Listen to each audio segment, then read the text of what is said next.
الله الرحمن الرحيم. الحمد لله رب العالمين والصلاة والسلام على رسوله الأمين. أما بعد،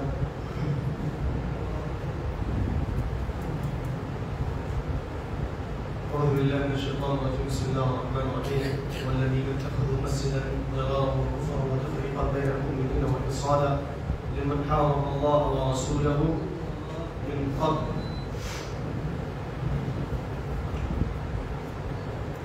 ہمارا سورۃ التوبہ کی تفسیر سماعت فرما رہے ہیں.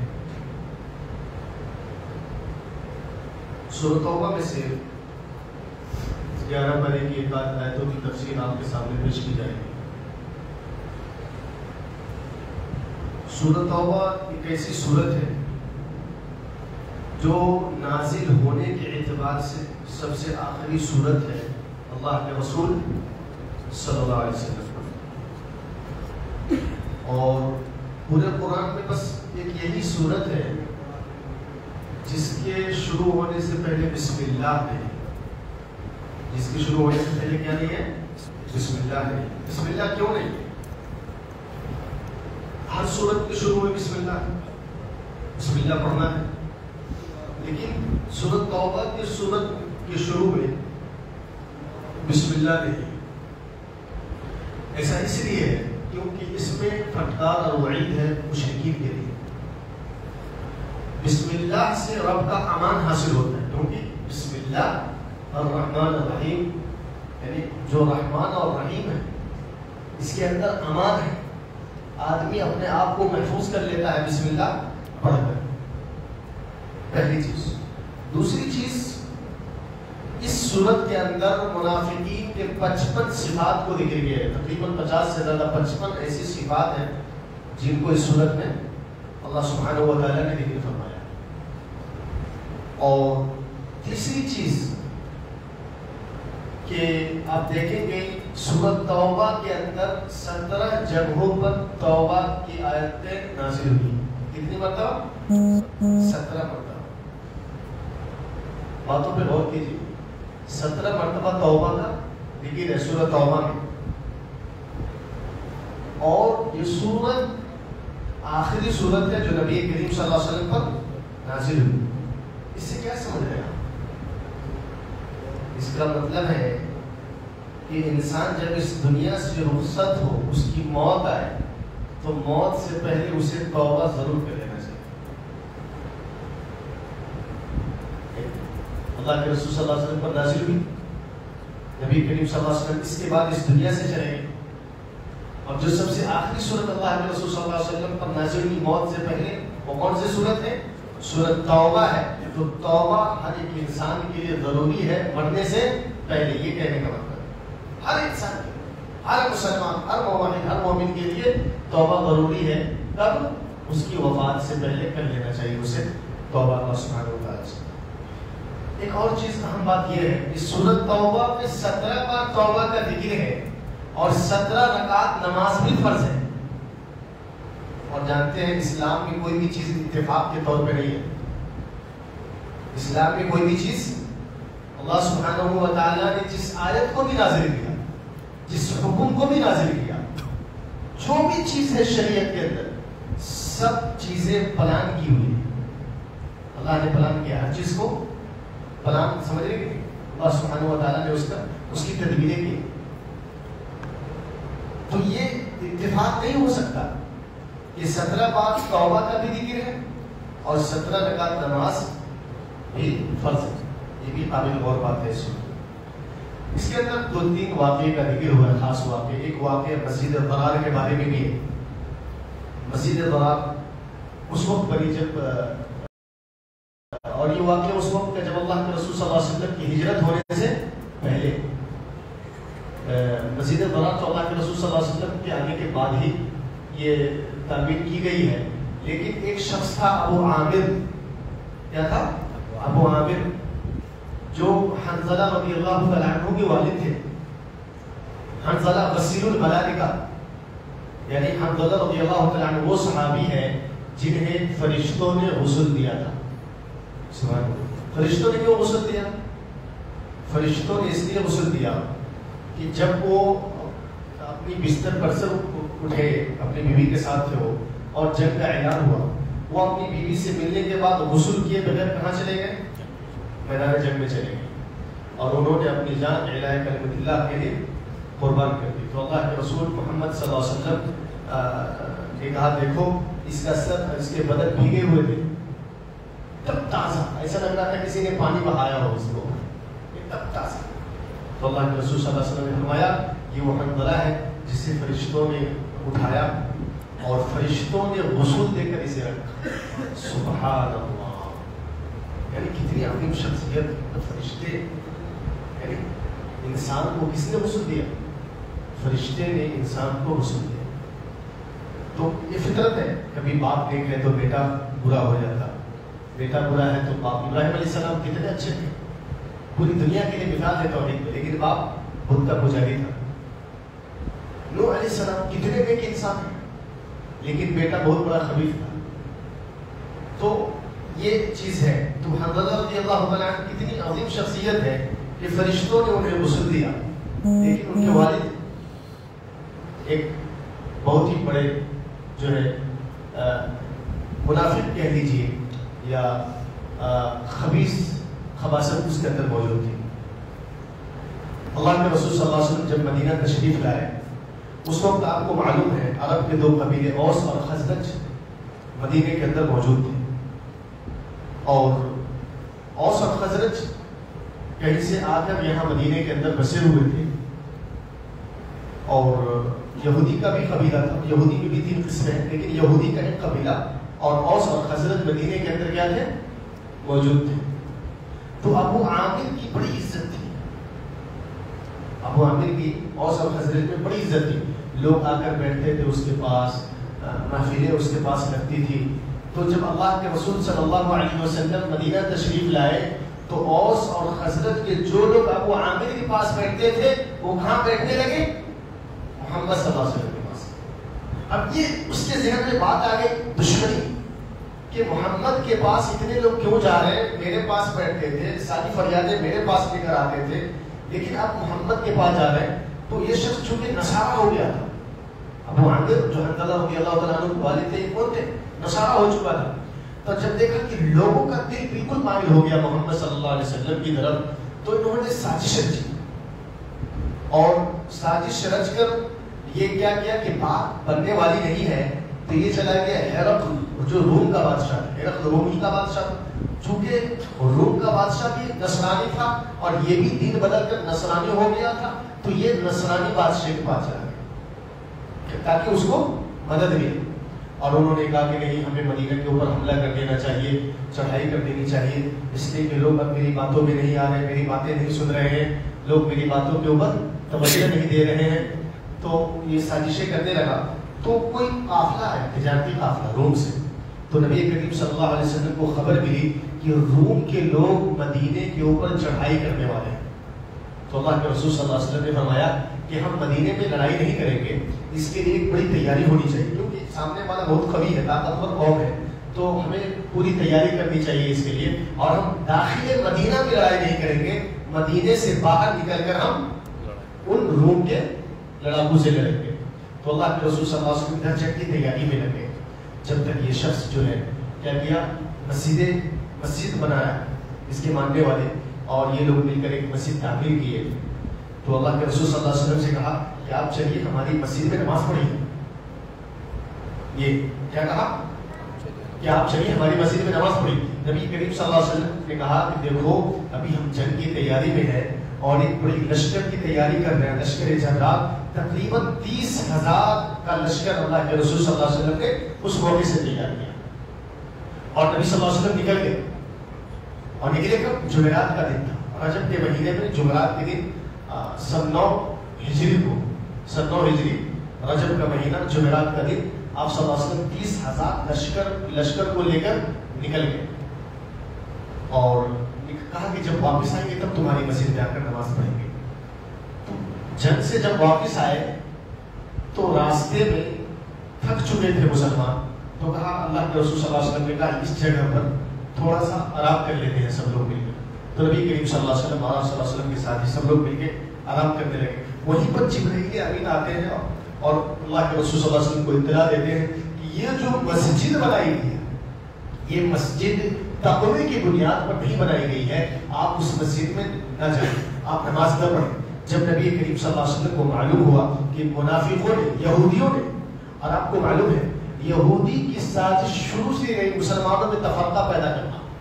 شروع سے یہودی نے سب سے بڑا ہتھیار اگر کسی چیز کو بنایا ہے تو مسلمانوں کو آپس میں الجھاؤ. یہودیوں کی آج سے نہیں, محمد رسول اللہ صلی اللہ علیہ وسلم کے زمانے سے یہ چل رہی ہے کہ آپس میں تفرقہ پیدا کرنا, یہ چل رہی ہے. تو آپ دیکھیں گے کہ جب یہ چیز معلوم ہوئی اللہ کے رسول صلی اللہ علیہ وسلم کو جب اطلاع کیا گیا تو نبی کریم صلی اللہ علیہ وسلم نے چند صحابہ کو بھیجا اور کہا جاؤ وہ جو مسجد ہے اس کو منہدم کر دو, گرا دو. تو آپ صلی اللہ علیہ وسلم نے اس مسجد کو گرانے کا حکم دے دیا. وہی یہ آیت ہے, اللہ نے فرمایا والذین اتخذوا مسجدا ضرارا, جن لوگوں نے مسجد ضرار کو بنایا. ضرار مطلب تکلیف پہنچانے کے لیے مسجد کی تعمیر کی, مسجد کو ڈھال بنایا تکلیف پہنچانے کے لیے, مسلمانوں کو ادھر پہنچانے کے لیے. اب مسلمان کوئی مسجد بنائے گا تو کیا سمجھے گا کہ مسلمان ہی ہے. اب بیچارے مسلمانوں کو, شریف ہم جیسے شریف لوگوں کو کیا معلوم کہ اللہ بندہ کیا سازش کر رہا ہے. آپ کو معلوم ہو پائے گا, ہم کو معلوم ہوگا, ہم اتنے بڑے لوگ نہیں ہیں, کچھ نہیں معلوم. تو اللہ کے رسول صلی اللہ علیہ وسلم کو اللہ سبحانہ و تعالیٰ نے خبر دیا کہ یہ مسجد اس طرح سے بن رہی ہے. تب جا کر نبی صلی اللہ علیہ وسلم کو معلوم ہوا. تب اللہ کے رسول نے کہا یہ جو صاحب مسجد ہے, جنہوں نے مسجد بنائی ہے, اس مسجد کو جاؤ اور چند صحابہ کو بھیجا کر منہدم کرو. کیوں ایسا؟ اس لیے کیونکہ یہ مسجد بنانے والے اور مسجد کی جو بنیاد رکھی گئی ہے اس لیے رکھی گئی ہے تاکہ مسلمانوں کو دو گروپوں میں تقسیم کر دیا جائے, آپس میں لڑایا اور ملایا جائے. تفریقا بین المؤمنین وارصادا لمن حارب اللہ, اور روکنے کے لیے ان لوگوں کو جو اللہ کے راستے میں لڑتے ہیں, جو اللہ سبحانہ و تعالیٰ کے راستے میں نکلتے ہیں اور اپنے جان اور اپنے مذہب کی دفاع میں لڑتے ہیں, ایسے لوگوں کو روکا جائے.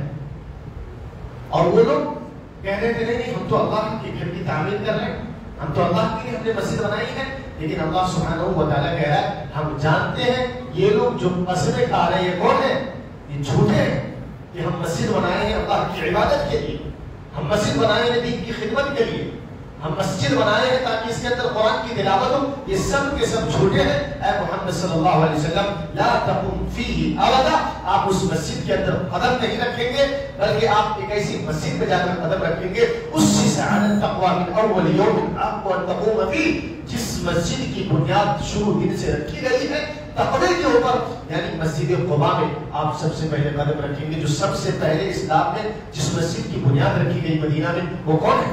مسجد قباء ہے. مسجد نبوی بھی مراد لیتے ہیں. مسجد قباء میں جا کر ہی نبی صلی اللہ علیہ وسلم آپ کیا کریں گے؟ قدم رکھیں گے, آپ اس مسجد میں نہیں رکھیں گے. تو اسی لیے مسلمانوں کو جس چیز سے خبردار رہنا ہے, ایک کیا کام ہے دشمنان اسلام کا کام ہے شیرہ لگا دینا اسے, اب الجھتے رہو تم کو, یہی کام ہے. آپس میں مسلمانوں کو لڑانا, آپس میں مسلمانوں کے درمیان نفرت پیدا کرنا. نفرت کرنا ہے توحید پر کرو, شرک پر کرو, بدعت پر کرو. فروعاتی مسائل پہ آپس میں اختلاف نہیں ہونا چاہیے. اور اسی طریقے سے دوسری چیز آپ دیکھیں گے کہ صحابہ کرام رضوان اللہ علیہم اجمعین کی فضیلت کے سلسلے میں جو ہے 5 قسمیں تقریباً اس سورت کے اندر بیان کی گئی. 5 سب سے پہلے ان صحابہ کرام کا ذکر ہے جو السابقون الاولون ہیں, جو سب سے پہلے اسلام میں داخل ہوئے, جو سب سے پہلے دین کے اندر داخل ہوئے. وہ کون ہیں؟ السابقون الاولون المہاجرین والانصار, یعنی مہاجرین اور انصار میں سے جنہوں نے سب سے پہلے اسلام میں داخلہ لی. دوسری قسم ان لوگوں کی ہے جو جنگ بدر میں شریک ہوئی. یہ رتبہ بتا رہا ہوں, سب سے بڑا مقام کس کا ہے؟ جو سب سے پہلے اسلام میں داخل ہوئے. دوسرے مقام پر کون ہے؟ دوسرے مقام پر وہ لوگ ہیں جو جنگ بدر میں شریک ہوئی. اور تیسرے مقام ان لوگوں کو حاصل ہے جو لوگ صلح حدیبیہ میں شریک تھے اور انہوں نے نبی کریم صلی اللہ علیہ وسلم سے بیعت کی تھی. چوتھا مقام ان لوگوں کا ہے جو فتح مکہ کے لشکر میں شامل ہوئے. جب فتح مکہ کی چڑھائی, مکہ کے اوپر جب چڑھائی اللہ کے رسول صلی اللہ علیہ وسلم نے کی, اس وقت جو ہے جو لوگ شریک تھے ان لوگوں کو چوتھا نمبر دیا گیا ہے. آپ دیکھیں گے 5ویں قسم ان لوگوں کی ہے جو باقی تمام صحابہ کرام ہیں. لیکن ایک چیز میں کہتا ہوں, کوئی بھی صحابی ہو, کوئی بھی صحابی ہو، چاہے جس مرتبے میں وہ داخل ہو، 1,00,000 کیا 1,00,00,000 پوری دنیا کے پیروں مرشدوں پوری دنیا کے ولیوں کو ایک طرف کر دیا جائے تو بھی ایک صحابی کا مقابلہ نہیں کر سکتا۔ پوری دنیا، یہ دو ولی نہیں، پوری دنیا کے ولیوں کو ایک طرف کر دیا جائے اور محمد صلی اللہ علیہ وسلم کا کوئی بھی ساتھی، ایک ساتھی بھی اس کو ایک طرف کر دیا جائے، پھر بھی پوری دنیا کے ولی نبی کریم محمد صلی اللہ علیہ وسلم کی ایک بھی صحابہ کا مقابلہ نہیں کر سکتے۔ سوال ہی نہیں پیدا ہوتا ہے، سوال ہی نہیں ہے۔ جو بھی کسی صحابی کے اوپر انگلی اٹھائے، صحابہ کے بارے میں غلط بیانی سے کام کرے، شک کرے، وہ مسلمان نہیں ہے۔ کسی بھی صحابی کے بارے میں اگر کسی کی زبان کھلتی ہے تو وہ دائرہ اسلام سے خارج ہے۔